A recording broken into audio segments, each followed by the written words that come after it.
So we're here with JB from JB and Sandy in the Morning on Mix 94.7. You guys have bikes for kids coming up this next week, right?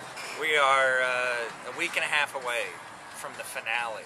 It's next Friday, the 18th, where about close to 1,000 bikes are going to go to homes for families that wouldn't be able to afford new bikes for their kids.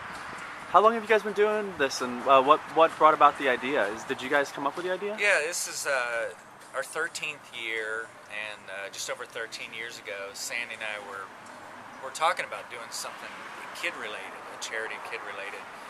And there's a lot of good ones out there that get clothes, coats, books, school supplies, and we started talking about it. We were like, what do kids really want? You know, what was like the coolest thing you got when you were a kid? And a lot of people say, yeah, when I got my first bike. In fact, you ask anybody, do you remember getting your first bike? And they light up. They have these vivid memories of getting their first bike. And we thought that, every kid should have that opportunity. And so we started. It's funny, since we started it, a lot of things have evolved. Like kids are into, DS games and Wii and all that stuff. They like to be inside with electronics, but now even more than ever, there's more of a push to get kids back outside.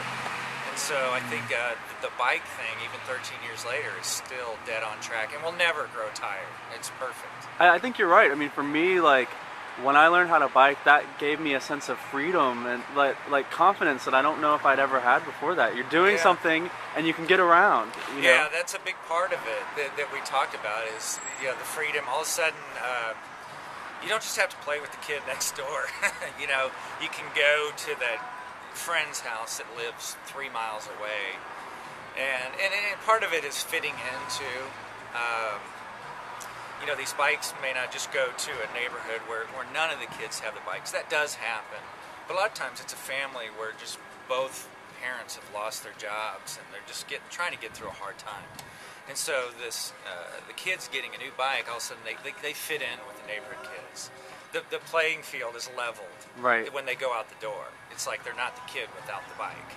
And do people bring bikes down to you guys, or what do they bring? It's all cash donations. We explored that 13 years ago, and there was some interest in that, but we said we want to put them on brand new bikes. And so we've partnered up with Trek, so we're putting them on really good bikes. And the guys at Mellow Johnny's build them all, so they're built by professional mechanics, and they're all the way from little trikes completely up to a full-on mountain bike that a 14, 15-year-old would ride. Cool. And so what's the minimum donation? People can come by and donate $1. You can go online if you're checking out this video and donate $1. It's at mix947.com. A lot of people like to go on and buy a whole bike. They just feel like, oh man, things have been decent for me this year, and I can buy a whole bike. That's about $135. Oh wow! Which is because we get them at cost. The bikes range from $125 to over $400 retail, but with getting them at cost, it's about $135. We'll take care of a bike, a helmet, and a lock. That's awesome. Lock of the bike. So again, it's mix947.com. You'll see a Bikes for Kids logo on there. Click to donate, and we would love to accept your online donations. Well, JB, this sounds like a great cause, and thank you so much for talking to us, and thank you for putting it on. Hey, no problem. Thanks for watching a guy stand outside of a coffee shop for 3 minutes. Freezing his tush off. But I'll do it. If you guys will help for Bikes for Kids, I'd be grateful. Thanks. Thanks, man.